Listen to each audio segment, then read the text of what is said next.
Bupati Poso didampingi PLT Inspektur Inspektorat Kabupaten Poso, Dr. Randa Berta MPD, Kepala BPKAD Kabupaten Poso Sukimin SHMH, dan Kepala Bapelit Bangda Kabupaten Poso Insinyur Henning Sitampai MSI hadir pada rapat koordinasi pengawasan intern keuangan dan pembangunan tingkat Provinsi Sulawesi Tengah.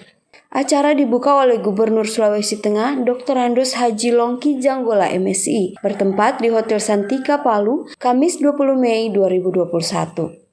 Meningkatkan peran APIP dalam mengawal akuntabilitas keuangan dan pembangunan daerah adalah tema yang diangkat Badan Pengawasan Keuangan dan Pembangunan BPKP pada penyelenggaraan rapat koordinasi pengawasan intern keuangan dan pembangunan daerah. Kegiatan rakor ini bertujuan menyatukan langkah dan mensinergikan kegiatan pengawalan dan pengawasan atas program prioritas pembangunan daerah, sehingga program dan kegiatan pembangunan dapat terlaksana secara efektif sesuai dengan peraturan perundang-undangan yang berlaku. Mengurangi juga terjadinya fraud atau kecurangan dan memberikan nilai tambah kepada masyarakat di Provinsi Sulawesi Tengah.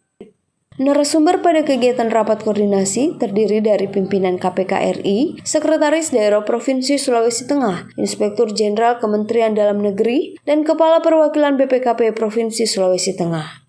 Adapun peserta terdiri dari Bupati dan Wali Kota, Inspektur, Kepala BPKAD, dan Kepala Bapeda seprovinsi Sulawesi Tengah. Humas Pemda Poso melaporkan. Saya mengucapkan selamat datang kepada Bapak Wakil Ketua KPK, Pak Nawali, kepada Ibu Deputi, Bu Agustina, dan seluruh tamu Bupati, Sulawesi Tengah dan Wali Kota pada kesempatan berbahagia ini.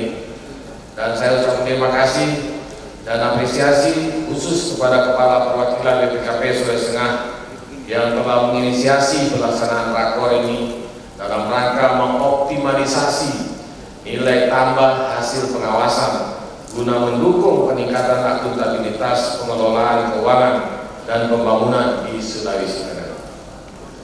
Dan sehubungan dengan masih dalam suasana nuansa bulan Syawal, dari lubuk hati yang terdalam, perkenankan saya mengucapkan taqabbalallahu minna wa minkum, barakallahu fikum, minal aidin wal faizin, mohon maaf lahir dan batin atas segala hilaf dan semua hal yang kurang berkenan. Semoga semua amal ibadah kita di bulan suci Ramadan kemarin diterima dan mendapatkan rahmat serta ridho dari Allah Subhanahu wa taala. Amin. Hadirin yang saya hormati, sebagaimana kita ketahui bersama, bencana gempa bumi, tsunami, dan likuifaksi yang disusul dengan pandemi COVID-19 telah membuat beberapa aspek kehidupan di Provinsi Sulawesi Tengah, termasuk aspek ekonomi, menjadi melambat. Semua indikator ekonomi yang kita proyeksikan naik menjadi tidak tercapai karena bencana dan pandemi. Namun, alhamdulillah, tren pertumbuhan ekonomi Sulawesi Tengah masih melaju positif. Tahun 2020 sebesar plus 4,86% dibanding pertumbuhan ekonomi secara nasional minus 2,07%. Bahkan pada saat pengarahan virtual oleh Bapak Presiden Joko Widodo kepada seluruh kepala daerah se-Indonesia termasuk para bupati dan wali kota pada hari Senin 17 Mei yang lalu, Sulawesi Tengah diapresiasi karena berhasil masuk dalam 10 provinsi yang kinerja ekonominya tumbuh positif pada kuartal 1 2021, yaitu sebesar 6,26%, dan tertinggi ketiga baik secara nasional maupun di kawasan timur Indonesia pada khususnya. Sedangkan penduduk miskin di Sulawesi Tengah pada tahun 2020 sebesar 13,06%, 403.074 orang, masih lebih tinggi dari penduduk miskin nasional pada tahun 2020 sebesar 9,78%. Inilah suatu anomali yang terjadi di Provinsi Sulawesi Tengah. Satu sisi pertumbuhan ekonomi sangat bagus, tetapi masyarakat miskinnya juga masih cukup tinggi. Untuk itu saya mohon dukungan para bupati, wali kota, mari kita sama-sama fokus untuk mengurangi angka kemiskinan di wilayah kita masing-masing. Saya tahu persis ada 6 kabupaten di Sulawesi Tengah yang angka kemiskinannya yang sangat tinggi, artinya di atas rata-rata nasional. Dan saya pikir saya tidak usah bilang di sini bahwa bupatinya sudah merasakan semua itu, tahu persis. Dan tolonglah, mari kita sama-sama fokus untuk mengatasi masalah kemiskinan tersebut. Hadirin yang saya hormati, terdapat agenda-agenda prioritas Provinsi Sulawesi Tengah yang dijabarkan dalam program-program strategis yang didukung dengan program dan kegiatan pada tingkat OPD. Program-program senada juga telah direncanakan oleh pemerintah kabupaten kota di Sulawesi Tengah. Semua agenda prioritas dan program-program strategis disusun dalam rangka mendukung visi Sulawesi Tengah maju mandiri dan berdaya saing. Pelaksanaan program pembangunan daerah membutuhkan sinergitas dan seluruh stakeholders, baik dalam perencanaan maupun pengawasan.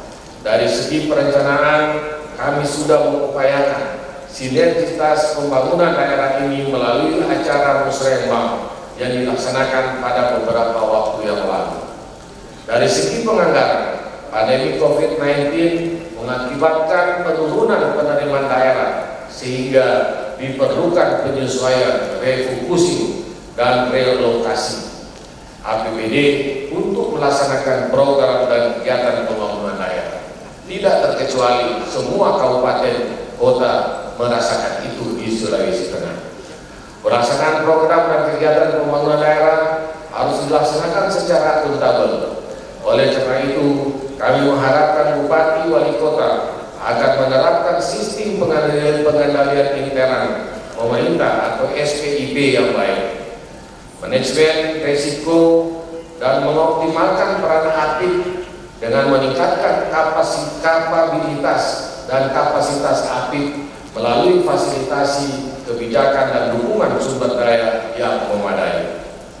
Ditambah lagi, apabila ada indikasi dini terjadinya masalah, kiranya bupati, wali kota, dan jajaran dapat secepatnya berkonsultasi, meminta petunjuk dan bimbingan BPKP perwakilan Sulawesi Tengah.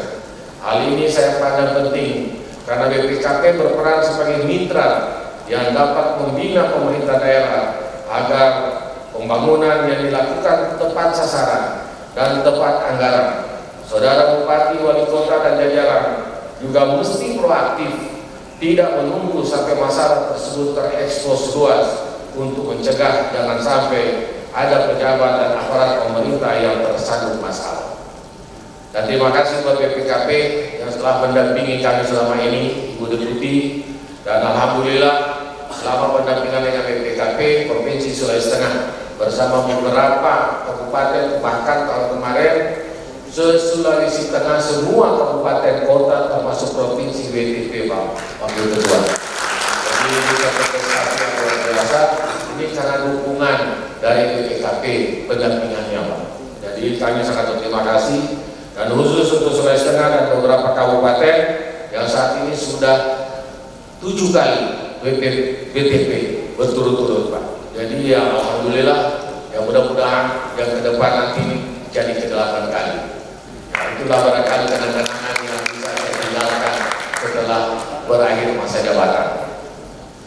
Beserta rakor serta hadirin yang saya berbahagia, saya mengucapkan terima kasih dan penghargaan setinggi-tingginya kepada perwakilan BPKP Sulawesi Tengah yang telah turut melakukan pengawasan terhadap DSP dan rehab rekor pasca bencana gempa bumi, tsunami, dan likuifaksi di Palu, Sigi, Donggala, dan Parimo hingga saat ini, dan peran membantu perolehan WTP seluruh Pemda tahun anggaran 2019-2020. Pada kesempatan ini, kami mengharapkan seluruh aparat pengawasan intern pemerintah se-Sulawesi Tengah untuk dapat menyatukan langkah dengan memberikan rekomendasi perbaikan yang diperlukan dalam pelaksanaan pembangunan daerah sehingga dapat mempercepat pemulihan ekonomi daerah dan nasional, serta hasil pembangunan dirasakan oleh masyarakat secara langsung berdampak pada penurunnya angka kemiskinan. Dengan adanya pengawasan yang sinergis dan terstruktur, kami meyakini akan ada pemungkit nilai tambah kinerja pengelolaan program strategis di Provinsi Sulawesi Tengah, sehingga program-program dan kegiatan dapat dilaksanakan dengan efektif dan efisien.